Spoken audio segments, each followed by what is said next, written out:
إن الحمد لله نحمده ونستعينه ونستغفره ونعوذ بالله من شرور أنفسنا ومن سيئات أعمالنا من يهده الله فلا مضل له ومن يضلل فلا هادي له أشهد أن لا إله إلا الله وحده لا شريك له وأشهد أن محمدا عبده ورسوله وبعد. Kita sampai hadis ketiga.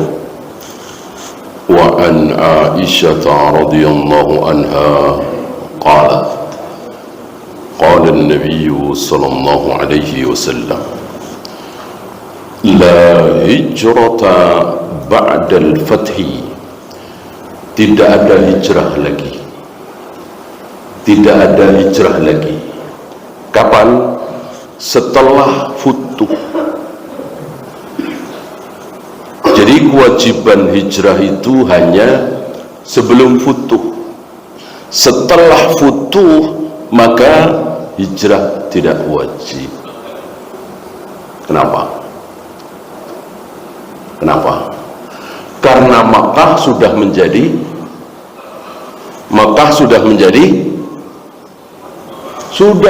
negeri muslim, sudah menjadi negara Islam. Waktu itu negara kafir, dikuasai oleh Abu Jahal, Abu Lahab, Abu Sufyan, waktu itu masih kafir, Walid bin Mughirah dan seterusnya. Maka wajib meninggalkan Mekah menuju Madinah. Nggak boleh menuju Mesir, menuju Yaman, menuju Irak. Kafir semua itu. Mesir masih negeri kafir, Irak masih negeri kafir, Yaman dan seterusnya masih negeri kafir. Satu-satunya negara Islam hanya Madinah waktu itu. Maka siapapun yang hidup di luar Madinah berdosa, wajib hijrah ke Madinah. Tentu bagi yang mampu. Jangankan cuman hijrah, bukan rukun Islam. Puasa rukun Islam, zakat rukun Islam, haji rukun Islam bagi yang mampu. Ya kan? Gimana mau zakat? Miskin. Gimana mau pergi haji? Nggak ada uang. Gimana mau puasa? 3 jam sekali harus minum obat misalnya. 4 jam sekali harus kemasukan makanan. Kalau tidak sakit sekali. Itu rukun Islam. Tetap bagi yang mampu. Apalagi cuman hijrah. Artinya begini, siapapun yang hidup di Mekah dalam keadaan sehat, punya perbekalan, punya uang, dia berdosa. Dia harus hijrah, meninggalkan Mekah. Setelah syariat hijrah diwajibkan oleh Allah Rabbul Alamin. Mulai tegaknya negara Islam waktu itu. Nah, ketika Makkah sudah dikuasai oleh kaum muslimin, sudah dikalahkan oleh Rasul dan para sahabat. Abu Jahal sudah mati ya di perang Badar. Perang Badar kan tahun 2 Hijrah. Futuh Mekah tahun 8 kira-kira. Tahun 8 Hijrah.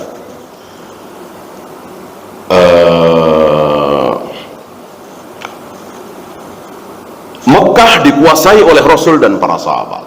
Maka jadilah Mekah negerinya kaum muslimin.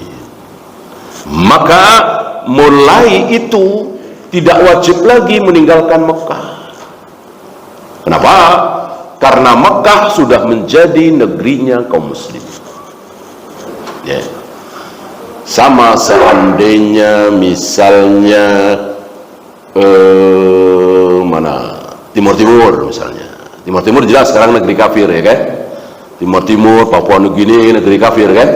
Sama dengan ya Amerika, Eropa, Jerman, Inggris, Belanda, Jepang, itu kan negeri kafir semua, ya kan? Nggak boleh hidup di situ. Kalau mampu pindah ke negeri Muslim. Negeri Islam mana? Tadi kan negeri kafir, saya contohin Jepang, Amerika, Inggris, Prancis, Timur Timur, Papua, semua kan negeri kafir itu. Negeri Islam mana? Negeri Islam mana?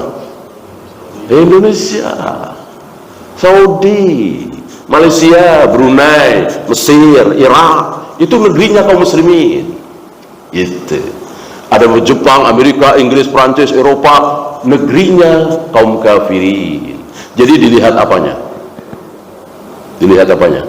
Negeri Islam dan negeri kafir itu dilihat apanya? Dilihat mayoritasnya. Kalau mayoritas bangsanya, rakyatnya adalah kafir, ya itulah negeri kafir. Yang saya sebutkan tadi, Jepang, Eropa, Amerika. Kalau mayoritas rakyatnya adalah kaum muslimin, itu negeri Islam. Gitu. Maka antum jangan mau dibohongi, Indonesia negara kafir, Malaysia negara kafir, Mesir negara kafir berdasarkan togut. Jangan mau antum dibohongi. Ya, Indonesia bukan negara kafir. Sekali lagi, negara kafir adalah Jepang, Amerika, Eropa. Indonesia negara Islam, negerinya kaum muslimin. Kalau Indonesia ini negara kafir, kita wajib pindah. Nabi yang mengatakan, inni bari'um minal muslim ya'ishu bainal kafirin. Aku berlepas diri dari seorang muslim yang hidup di tengah-tengah negeri kafir. Jadi haram. Seorang muslim hidup di negeri kafir itu haram. Jepang, Amerika, Eropa, Denmark, dan seterusnya. Ya, mau sholat jamaah sulit, mau sholat Jumat kadang-kadang harus berjalan 1 jam 2 jam. Kalau mati mau dikubur di mana? Sepertinya nggak ada kuburan khusus kaum muslimin. Kuburan muslim dengan kuburan kafir boleh dicampur nggak? Boleh dicampur nggak? Nggak boleh, harus dipisah. Yang mana ada di Amerika, di Jepang, di Eropa, ya kan? Gitu. Maka wajib bagi kita untuk tinggal di Indonesia, Malaysia, Mesir, Saudi, gitu. Jangan tinggal di Jepang, Amerika, Eropa, kecuali 3 alasan. Dengan 3 alasan ini boleh tinggal, ya, mukim, ya. Bukan ada urusan di Jepang seminggu, boleh. Ada urusan 2 minggu di Inggris, boleh. Ada urusan bisnis atau apa, utusan perusahaan atau apa, 3 minggu di Denmark, ya boleh. Maksudnya mukim selamanya, ya tinggal di situ. Ini tidak boleh, kecuali 3 alasan tadi. Ya, 1, menjadi duta, menjadi utusan. Dihyah Al-Kalbi itu tinggal di negara kafir yang nyuruh Nabi SAW. Kenapa? Karena sebagai utusan resmi Nabi SAW, utusan resmi negeri kafir. Ya. Kemudian mencari ilmu. Kaum muslimin tentu butuh ilmu. Ilmu apa? Tentu ilmu dunia, nggak mungkin ilmu agama. Masa ilmu agama dicari di negeri kafir, aneh. Ya. Tahun 1980-an kalau tidak salah, itu aneh. Sarjana Islam lulusan IAIN waktu itu, belum ada UIN, ya, dikirim ke Chicago, dikirim ke Amerika. Belajar apa? Belajar agama. Aneh, ya. Yang ngajarin orang-orang kafir, tapi hafal Al-Quran, tahu surat sekian, ayat sekian, surat sekian. Jadi mereka belajar tentang Islam. tapi bukan untuk diamalkan, ya sekedar ilmu aja. Ya orang-orang sono kan ilmu adalah ilmu gitu. Ilmu ya ilmu gitu. Kalau kita ilmu untuk diamalkan, sono ilmu ya ilmu aja. Mereka tahu ya, terutama ayat-ayat, hadis-hadis tentang langit, tentang gunung, tentang air kan banyak, mereka tertarik. Tentang surga neraka tentu mereka tidak tertarik, mungkin nggak percaya ya. Tapi belajar tentang Islam.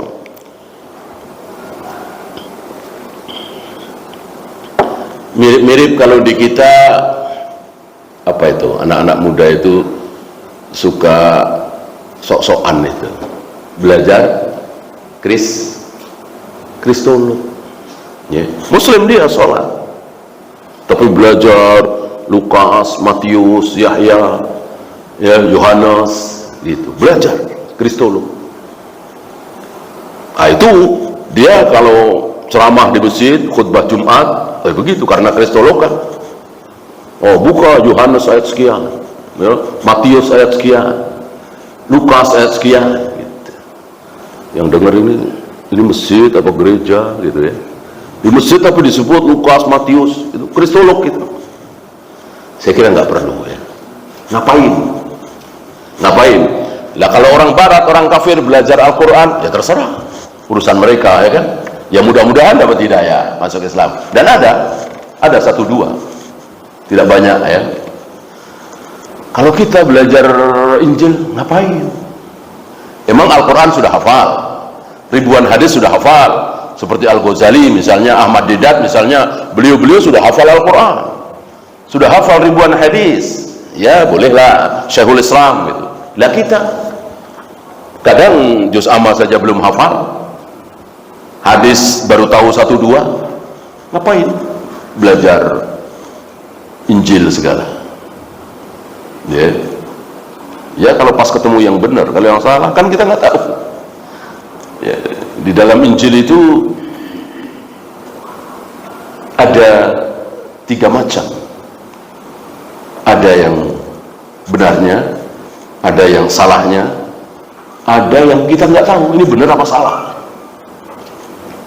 gitu.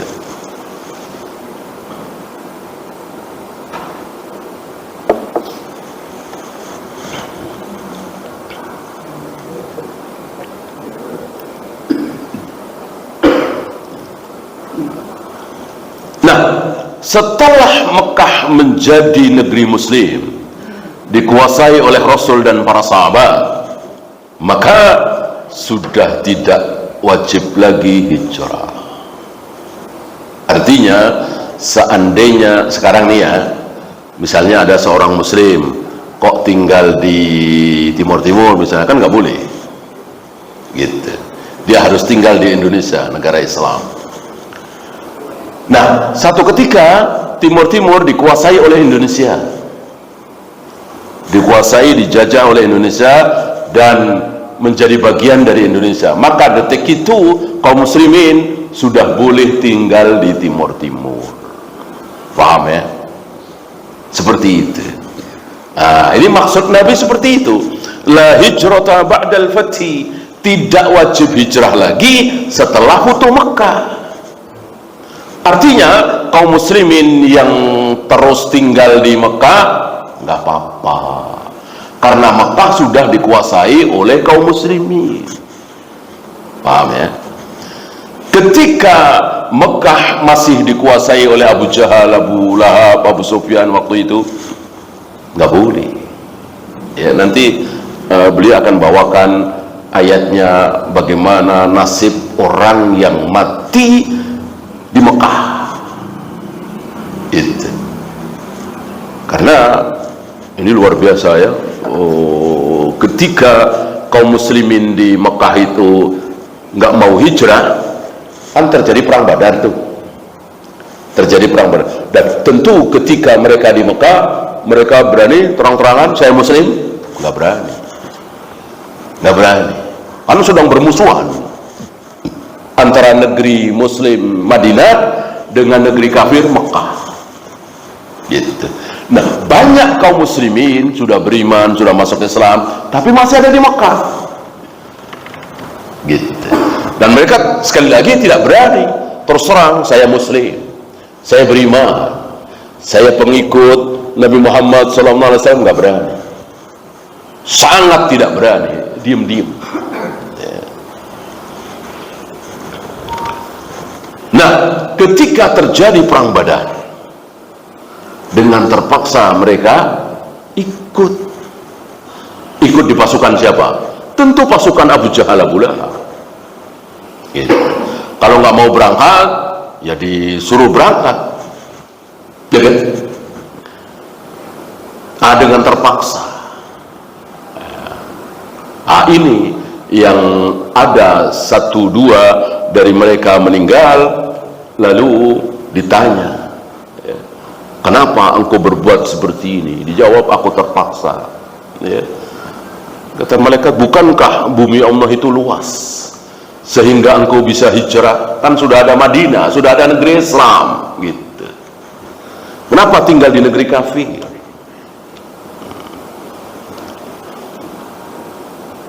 La hijrata ba'dal fathi, tidak ada hijrah setelah futuh Mekah. Walakin jihadun wa niyatun. Nah, ini syahidnya. Kan kita sedang membahas bab ikhlas. Walakin jihadun wa niyatun. Hijrah sudah tidak ada lagi, yang masih ada apa? Jihad dan niat. Jihad dan niat. Oleh karena itu, niat itu selalu dihargai oleh Allah. Yang penting niat itu terus ada. Kalau saya punya uang nih, saya nggak punya uang. Kalau saya punya uang nih, jadi nih masjid ini. Misalnya ada masjid nggak jadi-jadi, sudah bertahun-tahun mangkrak, ya. Lalu kita sambil minum es dekat situ, kita sering lewat situ, ya. Dalam hati kita, ya Allah, sayang saya ini nggak punya uang. Coba kalau saya kaya, punya uang, jadi ini masjid ini, ya. Begitu doang. Ngomong begitu kan, kira-kira dapat pahala nggak? Dapat pahala nggak? Dapat, ini luar biasa, ya. Tapi kan jarang-jarang orang begitu, ya. Biasanya kalau saya punya uang nih, itu kalau melihat apa?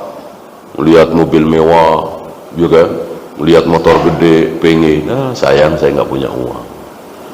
Coba kalau saya punya uang, ya, saya beli itu motor gede, saya beri itu mobil mewah. Kan kebanyakan begitu. Coba kalau ada di hati antum, ketika melewati masjid yang sudah bertahun-tahun nggak jadi-jadi, lalu antum bilang, ya Allah, seandainya saya punya uang, ya Allah, jadi masjid ini, ya, diberi pahala, ya. Ini luar biasa. Ada 4 orang. Satu, dia kaya raya. Dengan kekayaannya dia bangun masjid, bangun pesantren, menyantuni fakir miskin dan seterusnya. Pahala besar. Orang kedua miskin, tidak berharta. Orang kedua melihat orang pertama ini, ya Allah,